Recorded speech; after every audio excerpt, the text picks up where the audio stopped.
प्रिय भक्तजनों, दोस्तों, काल सर्प दोष। दोस्तों, ये केवल एक कहानी नहीं है, बल्कि धर्म के प्रति जागरूकता की मिसाल है। ये एक ऐसी हिंदी कहानी है जिसमें आपकी सनातन धर्म के एक रहस्यमयी श्राप के बारे में धरना साफ होगा। हिंदू सनातन शास्त्रों में काल सर्प दोष को एक अभिशाप की तरह माना जाता है। काल सर्प दोष हिंदू सनातन शास्त्र के मुताबिक व्यक्ति की कुंडली में ग्रह नक्षत्रों के योग से प्राय कुछ न कुछ शुभ और अशुभ योगों का प्रारंभ होता रहता है। कुंडली में स्थित शुभ योग से जहां व्यक्ति को अच्छा फल प्राप्त होता है, वहीं अशुभ योग और दोष से जीवन में कुछ समस्याओं का सामना भी करना पड़ता है। काल सर्प दोष को शापित माना गया है। दरअसल हिंदू सनातन शास्त्र के जानकारों का कहना है कि काल सर्प दोष के अशुभ प्रभाव से शारीरिक, मानसिक और आर्थिक परेशानियों का सामना करना पड़ता है, लेकिन फिर भी कुछ लोग अपने तुच्छ ज्ञान की वजह से शास्त्रों में लिखी चेतावनियों को भी नज़रअंदाज करके अपने जीवन का सर्वनाश कर बैठते हैं। ऐसे ही कहानी इंजीनियर लड़के विजय की है। विजय आधुनिक शिक्षा ग्रहण कर चुका था और अब उसे तलाश थी एक अच्छी नौकरी की। विजय पढ़ाई में बहुत होनहार छात्र था, इसलिए उसे अपने ऊपर पूरा भरोसा था कि उसे एक अच्छी नौकरी जरूर मिल जाएगी। अब परीक्षा खत्म होते ही विजय अपने पहले साक्षात्कार के लिए खूब तैयारियां करता है। विजय अच्छी तरह जानता है कि अगर उसने यह नौकरी प्राप्त कर ली तो वह सफलता की पहली सीढ़ी चढ़ जाएगा। विजय साक्षात्कार के लिए अपना बायोडाटा लेकर निकल जाता है।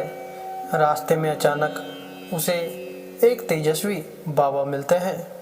वह उसे रोक लेते हैं और अपने पास बुलाते हैं और उसके मस्तिष्क को देखकर कहते हैं, तेरा काल सर्प दोष प्रारंभ हो चुका है, सावधान रहना बेटे, और चले जाते हैं।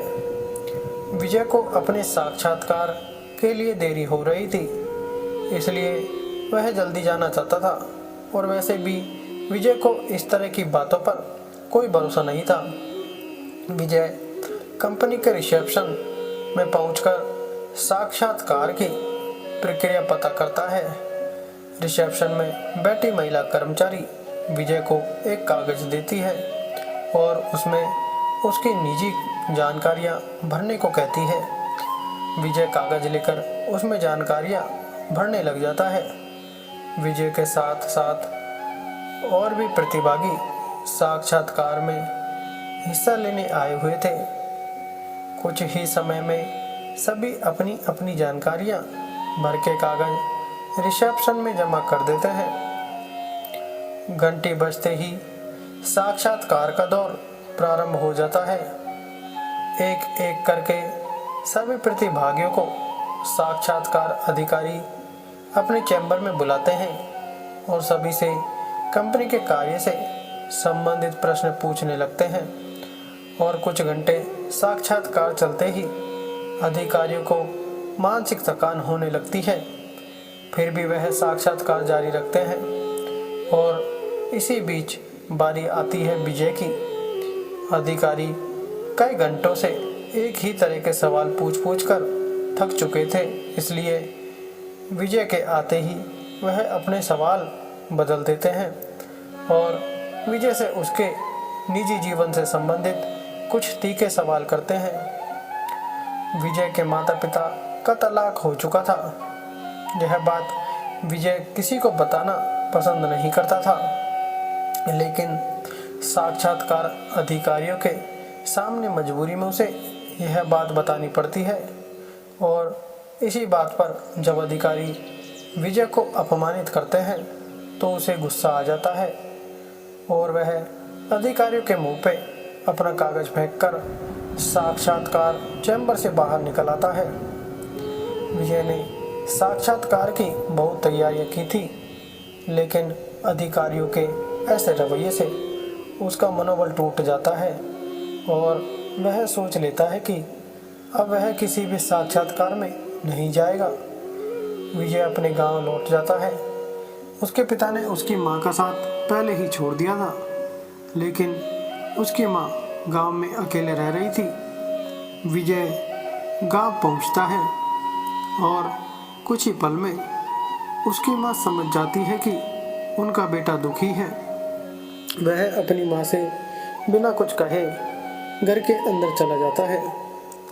कुछ दिनों बाद विजय का मानसिक तनाव बढ़ने लगता है। विजय को अकेला रहने की आदत पड़ जाती है। देखते देखते 1 साल गुजर जाता है। विजय अपने कॉलेज के सभी दोस्तों से बात करना बंद कर चुका था। विजय की हालत बदतर होते देख उसकी माँ को चिंता होने लगती है। वह उसे मनोवैज्ञानिक ज्योतिष आचार्य के पास ले जाती है। हालांकि विजय वहां नहीं जाना चाहता था, लेकिन उसकी माँ के जबरदस्ती दबाव देने पर उसे वहां जाना ही पड़ता है। ज्योतिष आचार्य विजय की कुंडली देखते ही अपनी आंखें बड़ी कर लेते हैं और कहते हैं, बेटा, तुम्हारी कुंडली में तो अद्भुत काल सर्प दोष है। अपने माँ की भक्ति की वजह से तुम अब तक जिंदा हो, क्योंकि तुम्हारे जीवन में काल की दस्तक हो चुकी है और वह तुम्हारा भविष्य खाने के लिए तैयार है। विजय को इन सब बातों में कोई रुचि नहीं होती। वह अपनी माँ से कहता है, माँ, ये मुझे कहाँ ले आई हो? मुझे इस ढोंगी की बकवास बातें नहीं सुननी। और वह वहाँ से उठकर चला जाता है। विजय के ऊपर काल सर्प का दोष था। काला साया मंडरा रहा था, जिसके उसके जीवन में संकटों का पहाड़ टूटने वाला था। लेकिन वह अपनी जिद में अपना जीवन बर्बाद करने पर तुला हुआ था। विजय के जाने के बाद उसकी माँ ज्योतिष आचार्य से विजय का काल सर्प दोष समाप्त करने का उपाय पूछती है। ज्योतिष आचार्य शास्त्रों के पारंगत पुरोहित होते हैं, इसलिए वह विजय का काल सर्प दोष उतारने की पूजा विधि प्रारंभ कर देते हैं। कुछ दिनों के अंदर विजय की स्थितियों में बदलाव होने लगता है। उसे उसके मन का एक व्यापार बहुत कम निवेश में सूझता है। वह अपना काम जमा लेता है और धीरे धीरे उसका दिमाग स्थिर होने लगता है। विजय के काल सर्प दोष हट चुका था और विजय सफलता की ऊंचाइयों में बढ़ने लगता है। वह आज भी शास्त्रों पर विश्वास नहीं करता था, लेकिन भगवान ने उसे अभयदान दे दिया था। विजय की नास्तिकता के साथ ही यह कहानी समाप्त हो जाती है। यह धार्मिक कहानी वीडियो अच्छी लगी हो तो वीडियो को लाइक, शेयर और चैनल को सब्सक्राइब जरूर करें। धन्यवाद।